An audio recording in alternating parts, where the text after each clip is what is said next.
ये एक्चुअली बात यही है, लेकिन ये द अदर वे राउंड है। द अदर वे राउंड ऐसे है कि उनको तकलीफ इस बात की थी कि राजा से ब्याह करके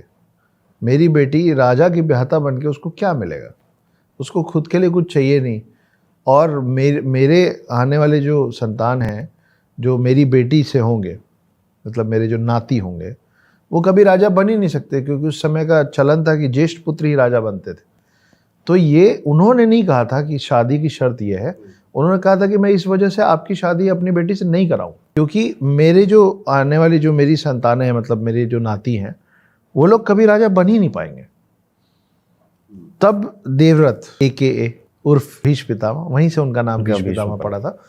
कि वो आए और जब उनको समझ में आया कि मेरे पिता इतने दुखित हैं, तो वो जाके उनके पिता को, सत्यवती के पिता को और सत्यवती को